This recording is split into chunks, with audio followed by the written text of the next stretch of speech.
Are you ready?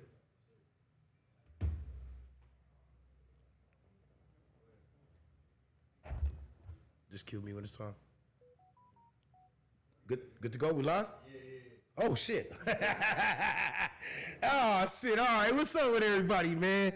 What's going on, man? Hey, welcome to A Tough Pill to Swallow, where we get to the root, dig deep, and expose the hidden truth. You already know what it is. This is your boy, the promo king himself. Product 5 stacks and counting. Yeah, man. This is the last day of July, and you already know what I'm on. A whole nother level. That's right. Okay, and this right here, this is Media Monday. Yeah, this is everybody's favorite day, and you already know what I'm talking about, the news I don't come to play. All right, this is where we go ahead and we talk about everything that's going on and that's crazy right now in the music industry, entertainment industry, and beyond. Now, firstly, okay, I want to talk about today in hip-hop history. Now, today, July the 31st, 1996, A Tribe Called Quest released their 4th album, Beats, Rhymes, and Life, man. Let me tell you something about A Tribe Called Quest. That is one of the groups at the foreground, that was at the foreground, trailblazing. I know Q-Tip is probably the name that most people know, but that entire group, just through even their turmoil, was still able to create great music. So I just wanted to take today to go ahead and shout out A Tribe Called Quest. That's what I grew up on, man. So I'm gonna always stay loyal. Big question I always got though is why I always think of like music groups, like rap groups, always tend to be kind of like tag teams in wrestling, where you always have like one guy that's gonna rise to the top and the other guys kind of muddle around in mediocrity until they kind of find their way. Except for like, I'll say Outkast is probably an exception because both Big Boy and Andre 3000, both of them definitely trailblazers and changed the landscape of music. But it doesn't always matter where you start, it's where you finish. You got kind of we got Vince Carter and Anton Jameson situation where everybody thought that Anton Jameson was gonna come in and just kill everybody, when it turned out it was Vince Carter had his arm in the rim. You know what I'm talking about? And speaking of keeping their arm in the rim, you know what I mean? That's what I do, because I balls with this journalism shit. You know what I mean? Unlike some that I don't care to name right now. If y'all saw my epic rant, if you didn't, please go back to the last episode of A Tough Pill to Swallow when I flamed Fat Ass Flacco. You know what it is already, but moving right along. Okay, firstly, in hip-hop news, Ice Spice is kind of setting everybody on fire right now. Now, let's take this back. Let's take it back to the beginnings of Ice Spice's buzz. Can anybody tell me exactly why Ice Spice is famous? Now, this is no shade to Ice Spice, but I just want to highlight something. Okay, it seemed to me, the song Much, it was pretty big, but it was bigger on the East Coast than it's ever been out here. I've heard more people on the West Coast say they cannot stand that song than say they liked it. So you really got to ask yourself, you say, okay, well, why exactly is it so popular? Why did she take off? Well, let's look at let's look at things that surrounded Ice Spice's rise to popularity. Firstly, okay, I think that she's most known for 2 things. And once again, no shade. Shout out to Ice Spice. You're doing your thing. Keep getting your money, baby. I'm not mad at you. And yes, I would fuck.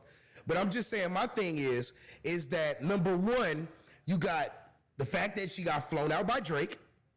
That right there made her viral. You know, anything Drake touches, man, it turns to gold. He really is like the fucking King Midas of the entertainment world. Like, as soon as he touches something, it just goes instantly viral, whether or not it's music. So she gets flued out by Drake. That's one. And her nudes, I remember they got leaked about at least 4 or 5 times. Okay, don't get me wrong, she bad. She looked good. But everybody knows that that's like a cheat code to getting more people to go and look for you and look you up, as if they know you got scattered ass on the internet. I mean, that's just the truth. I'm not here to say that Ice Spice is not talented, but what I will say is that outside of the stylish way she dresses, outside of those the dramas and the scandals that have taken place, can you name me like, I don't know, maybe the females can, maybe like 4 memorable Ice Spice bars. I mean, I look at her career and I say that maybe 15 to 20 years from now, you probably won't know who she is anymore, because really the novelty is in her youth, in the fact that she has the young kids turning up. So, I mean, who knows? Maybe she'll evolve into more. But she's definitely got to get, in my opinion, needs to get smarter about the way she's moving. The reason I say that is because everybody's in a uproar about her new song, Deli. Okay, it's got the usual, usual like drill kind of feel to it. It's her fast-paced, kind of just a little bit out of pocket on the bars, but it's decent music. Now, but the big thing is that inside one of these scenes, as a matter of fact, the first scene in this video, Deli, there's a 16-year-old girl that's dancing and twerking and gyrating on a table, much to the delight of a room full of women that's cheering her on. And she busting it wide open. Now, mind you, she doesn't look 16, but 16 to get you 20. And she had everybody, once they found out that girl was 16, that's not fair. Like, you setting everybody up. Like, that's not cool. Like, we're not supposed to be looking at that. We barely supposed to be looking at you, Ice Spice, because I want to see ID. Serious shit. But I'm just saying, like, you know what I mean? You got this young girl twerking, and you pretty much forced every man let's face it, fellas, you got a whole bunch of niggas across the United States that's pulling out their lotion as soon as the Ice Spice videos come on. Let's just keep that fucking 100% real. She knows her sex appeal. The people that run her campaign know her sex appeal, and they know that niggas is probably rubbing it out to her and buying posters and buying merch. So you already come to an Ice Spice song or a music video expecting to see ass. Am I wrong? I mean, please find the lie. Right? So you get yourself all hyped up. You had a long day at work. You hear that Ice Spice got a new video debuting daily. Oh my God, I get to see some Ice Spice ass. So you hurry up, you get home from work, and you come and you sit down, you grab your materials, you got your tissue, you got your Jergens, you're ready. The wife ain't gonna be home for a few hours, so you got some time. So now you tune into your favorite Ice Spice video, and lo and behold, you have no choice but to be forced to become a fire. I want to keep this monetized. I mean, let's keep it real, right? This is a tough pill to swallow, right? You getting forced to look at that. Nobody asked to see a 16-year-old girl gyrating and twerking, but that's what they gave you. Now, see, you got to watch yourself, though, y'all. And this is definitely this is more about the people handling Ice Spice than Ice Spice.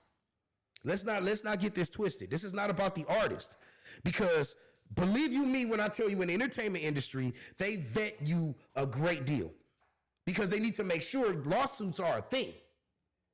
So they need to make sure that everything they're doing just pretty much distances them from any liability, which is why they're saying right now, they're saying that they're throwing her under the bus right now, saying that she handpicked this girl, which may be true, but it doesn't take the responsibility off of the label to make sure that you have the proper people in these videos. But if you ask me, I feel it's a little something more sinister at play. Like, I feel, honest to God, I really think there was a play. Not by Ice Spice, but the people handling Ice Spice. Because we all know that there is a genre for that creepy shit.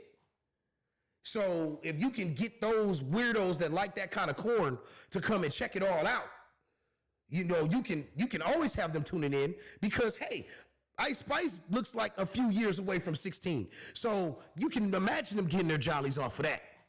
So Ice Spice, my advice to you, which probably doesn't mean anything to you, but my advice to you is for the sake of those of us who are parents out there, those of us who don't get off on that type of thing, is be a little bit more careful with who you're allowing to be on camera with you, because they might not feel the sting, the people that handle you, but it's definitely going crazy right now. Twitter actually, after this video was dropped, they actually put a disclaimer on the video announcing that there is a 16-year-old girl or underage girl in the video dancing inappropriately. Okay, here's an idea. Why the fuck is this still on your platform? Why is it still there? If it's not something that was meant to happen, if it wasn't something that was actually meant to be seen, then why would it still be on your platform? You sick fucks up there at the top. I'm telling you right now, we all see what you're doing. And of course, you're going to use a young black girl as the shield while you do what you got to do to please those fucking perverts. Right, Spice? Keep going. Keep doing your thing. That is a very tough pill to swallow. You already know. Okay, now let's talk about trends. Okay, it doesn't take very much for a new trend to start in the entertainment industry, whether it's music, movies, television. It seems like you can see one thing one day. I'll give you an example, like Sexy Red's song, okay? That Pound Town. When Pound Town first came out, it was a joke to everybody. It was on tons of TikTok videos, the audio. I remember seeing tons of them. Oh, yeah, when you get a girl in the studio saying she can rap and she really can't rap, and they would play those lyrics. And then just lo and behold, the law of the internet, the longer something sticks around, the more it becomes palatable to everybody else. So now we fast forward about, I'd say, 6 months to a year later, and Sexy Red is popping. Shout out Sexy Red. And like I said about Ice Spice, yes, I would fuck. But I'm just trying to let you guys know that the law of the internet is, as long as something sticks around long enough, it could be good, bad, or otherwise, it's going to equal attention and it's going to equal clout. It just has to be popular enough to stick around and go through the various media cycles. So back to what I'm talking about here. Trends start very easily. Everybody wants to be a part of something. It appears like right now, it appears the trend that everybody wants to be a part of is throwing things on stage at concerts. Now, this is nothing new, mind you. We've seen many people. We saw the Chris Brown concert where the girl threw her phone on stage, and we saw it with Nicki Minaj. It was a fun thing. It was a fun thing with the fans they would do. Where they would take the phone and the camera would be open, and Nicki would twerk or put the phone underneath her skirt and do her little thing or whatever, and give it back to the fan. Or Chris Brown would cut and grind and then give it back to the fan. It's nothing wrong with that. It's interactive. The celebrities don't really have to do that, but they're doing it because they want to keep the fans interacting with the show. So naturally, it only takes one bad apple to spoil the bunch. Well, I saw a video with the singer BB Rexha. BB Rexha was on stage. Now, I kind of forget how long ago this was, but BB Rexha was on stage, and she's performing, she's doing her thing, and the next thing you know, you see a bottle of water or a cell phone, keys, I don't really know what the hell it was, but you see something come flying from the crowd and hit BB Rexha right in the face. Made her actually stumble and have to walk off of the show because it was so painful. I hate to see it to happen to any performers, like, at all. We also we've also seen a situation where we saw a woman, very thirsty woman, mind you, a very well endowed woman, throw her Triple H bra on the stage with them big old breasts. Man, I tell you, I know what Drake was thinking. He was like, damn, this has got to be a big broad. Like, he had to. Like, first, that's the first thing you're going to think. Any woman that throw a double or Triple H bra on the stage, you thinking to yourself, like, okay, do I really want to meet this? Shout out to my BBWs. I'm not clowning any BBWs. I love BBWs. You know what I'm saying? Especially the back of them. You know what I'm talking about? But I'm just saying the whole thing about it is this like, what level of thirst do you really have to have in order to throw your draws on stage? I mean, this isn't Tom Jones. This isn't who else? One of them singers, and Gerald Levert. Those were crooners. Those was dudes that was like, when they sung to the ladies in the audience, it was like they were singing right to them. Like when Drake is singing, like he's talking to every bitch on the planet. So how do you feel special? But you know what though? It can work out. Like I said, trends and popularity happen very easily. That girl who threw her bra with them big old breasts, whew, The one that threw that bra on stage, she actually just got a deal with Playboy magazine. So, ladies, if you ever want to make yourself more popular, take off some clothes. I guess that's the message. I don't know. Hey, don't kill the messenger. Yet another tough pill to swallow. Moving right along. Okay, so I want to take some time and talk about the situation with Andrew Tate. Okay, Andrew Tate, quite the conundrum I have here, because the red pill movement is mainstream now. I'm not going to go through the spiel of what all the pills mean, but red pill is pretty much the stance that all women are evil, and in order to be a good woman, you need to wipe your man's ass. That's huge. That's really the whole red pill idea. I mean, when you really think about it.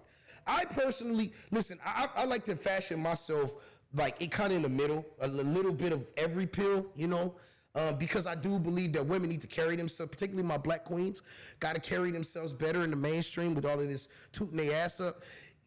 Have y'all ever seen a stray dog, right? Have you ever seen like a stray dog, like a female dog, a stray female dog, and she's walking down the street, or she's trotting down the street, and she happens to see another gentleman, she's a gentleman dog, on the street, another stray dog. And the first thing that the female dog does is she turns around, squats real low, and toots her asshole in the air to allow that gentleman dog to enter her. Do y'all not understand, like, when y'all get on camera and the first thing you do is turn around and toot it up, you kind of like advertising that that's what you really want. You know what I mean? You got to be careful about that. You know, do what you want, live how you want, but you can't complain if you're throwing pearls before swine if the only thing that you catching on your hook are pigs. I mean, it's just the facts. Now, the reason why I talk about this, because Andrew Tate has been the red pill god for the better part of a couple of years. And he is the guy that kind of leads that movement. But lately, he has kind of backed off of that with his legal problems. He's backed off of the stance that he's had in the past, that, you know, kind of the way that he's garnered so much popularity because of all of these incel gentlemen that aren't getting any. But after his jail time, which he might not be done yet, and that's what I'm getting to, he's changed his stance. Now, red pills are losers to him. What's the point in going through woman after woman? It has no value in it. You want to have a family. You know, he's kind of really changed his tune. And them three hots in the cot will really change your mindset. I'm just saying, Compton nigga knows. You feel me? So, you know, his whole mindset is changing. He's doing it a little different now. However, it's just been recently exposed that Andrew Tate has some old videos. I keep telling y'all, these old videos that you guys put out, the internet is forever. The internet is forever. So when you're not thinking and you're like, I'm gonna do something detrimental to my very character and my moral fabric for views and likes, and I'm gonna get on this way, and it doesn't work out, so that video is it's not just sitting there. It's going through a cycle. And people are watching it, whether you like it or not. Because we all know that these cameras stay on even when we turn them off on our cell phones, our iPads, and et cetera, et cetera. All that shit goes up in the cloud. We used to say that when it was real mild, and when women was taking half-naked selfies, and that was the worst it was getting. Now you got basically porn on these social media sites. You don't have to bleep that porn. I mean corn. But now it's getting crazy, right? So anything that's tied to that is going to cause an uproar. Andrew Tate has videos where he is basically outlining and detailing the ways that he has, I would say, convinced, I won't say tricked, but convinced women to do OnlyFans content and pretty much cut off everybody else. Now, for those of y'all in my audience that's from Los Angeles, that's from Compton, and that's from Long Beach, you know what that sound like. It sounds like something that rhymes with limping, don't it? So basically, he put himself out there with these videos, and now it's something that basically I think is going to be used against him. Now, do I think Tate is ever going to actually do prison time, like hard time, like go back? I don't think so. I really don't think so, because if they had that much on him, then they would have released him already. I don't know if double jeopardy counts overseas, but they basically locked the man up so they can investigate him later. So he already knows that means that their case was weak. My whole point about this whole thing is be very, very careful who you share your processes with, because the way that Andrew Tate broke it down, he made a lot of sense in the effect of he didn't force these women to do anything. But then again, we all know that a limp doesn't do that either. He doesn't force. They choose him. We know that they choose him, and it's kind of the same thing no matter where you go. But you know what, Andrew Tate, shout out to you. Keep that pep hand strong. Another tough pill to swallow. Yeah. Now, I grew up on the West Coast. Gangster rap, some of it has appealed to me over the years, some of it not so much. It's like it's an acquired taste. If you're not from out here, it looks more glamorous, but when you're actually like out here and you're living amongst it, the street life, and you know the blocks that you can't just walk down, in the middle of the night, and you're affiliated and you've lost people to these streets, then you know that gangster rap, it has its setbacks as well. Now, my thing is a lot of people grew up on, Ice Cube, Mac 10, Westside Connection, Dub C, all of them. That album, those albums they came out with, fire. You know what I mean? Like, when they jumped out on the scene, everybody was singing Better Lay Low. You know what I'm saying? Like that Nate Dogg joint, that was popping. Westside Connection pretty much owned the game for a little while. They owned the game for a little while. Somewhere along the line, there was a disconnect. And they just disappeared. As a group, they disappeared. They started doing their solo projects. Ice Cube always was kind of at the forefront, and Dub C's always done his thing.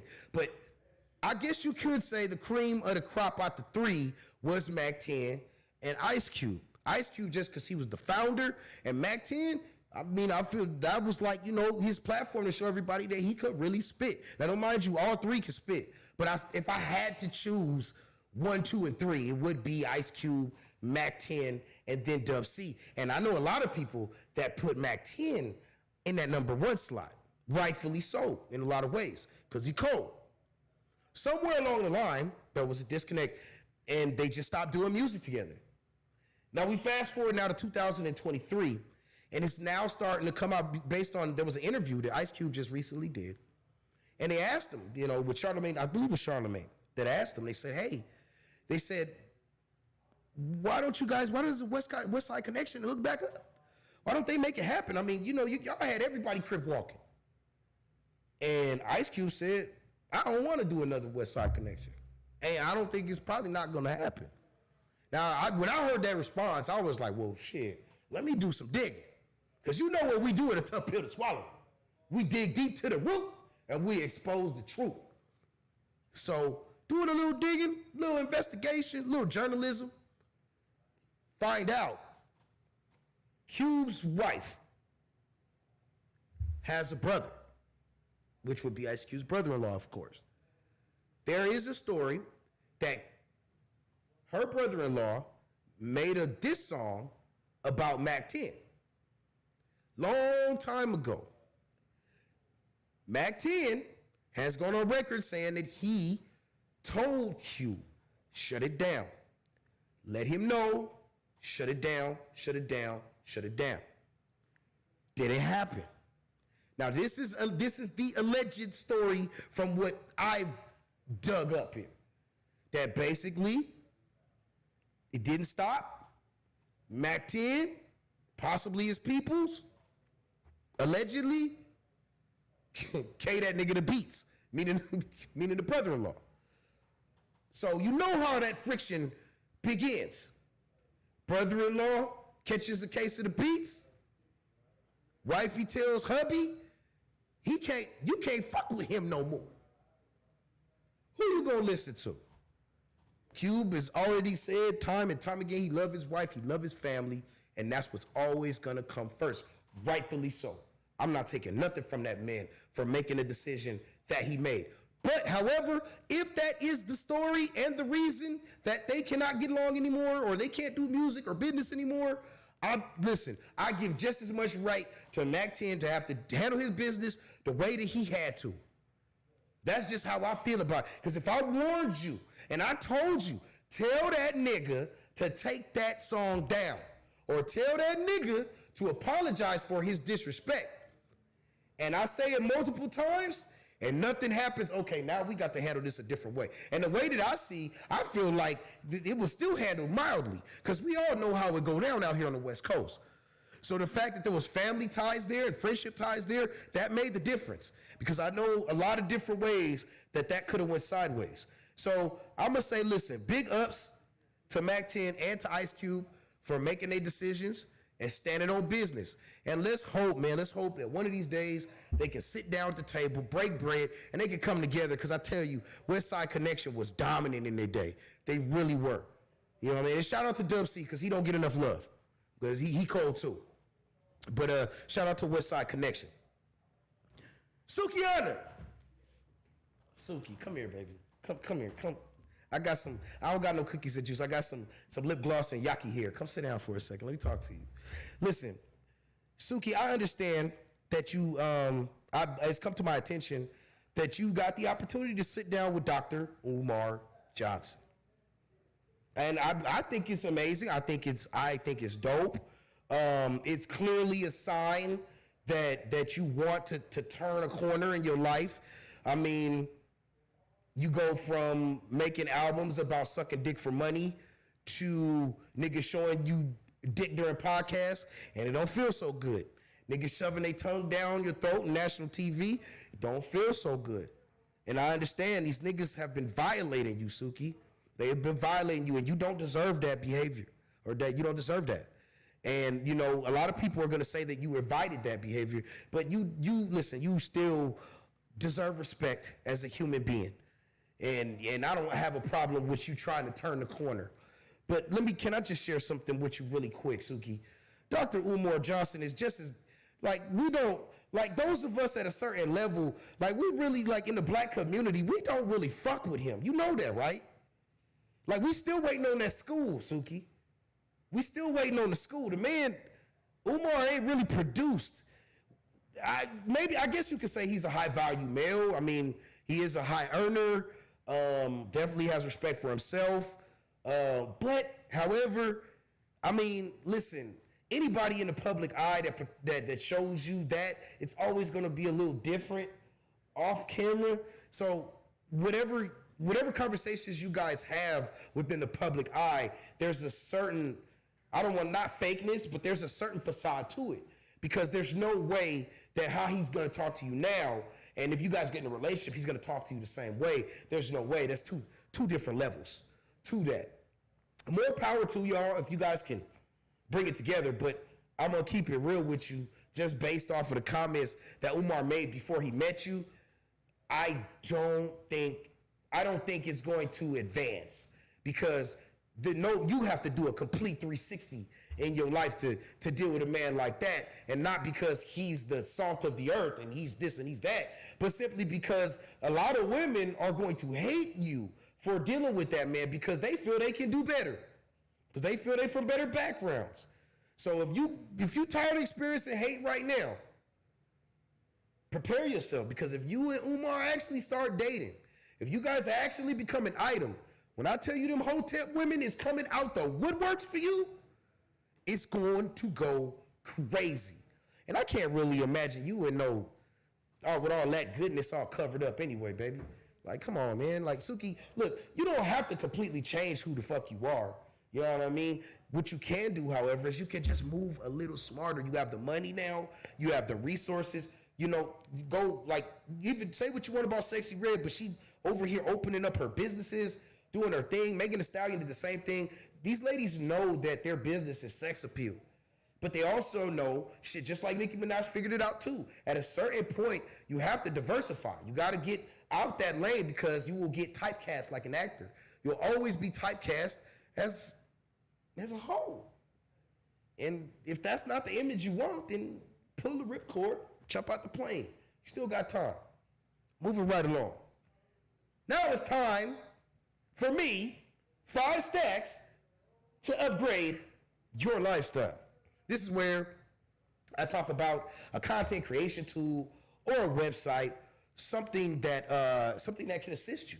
You know, I get people that hit me up all the time and say, "Oh, Stacks, how do you make that promo? How do you do this? How do you edit that?" You know, and I have the extreme pleasure of working with people like Do It All Mike and Tone 39 Chamber and Lex from Global Hustle, Nick from 1111. These are guys that have put time in their craft and they've taught me these things, right? So I feel like I'm gonna spread the wealth.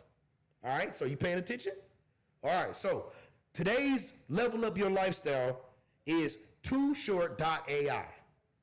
TooShort.ai is a wonderful way to use AI because what it's gonna do is it'll take your long form content and it will shrink it down into small clips, Gary Coleman size clips that you can drop on all of your platforms. And it'll also, this site is cool because what it'll do also, it'll help you build hooking titles, descriptions, and also give you examples of people that have already done it and can show, you know, and you can use those as examples and build your own content based off that. So if you don't know where to go, for those of you who are podcasters, radio hosts, if you guys do TV shows, anything like that, you want to build short clips off of your long form content, then you want to go to TooShort.ai. Very, very important and crucial website. Now, before we get out of here,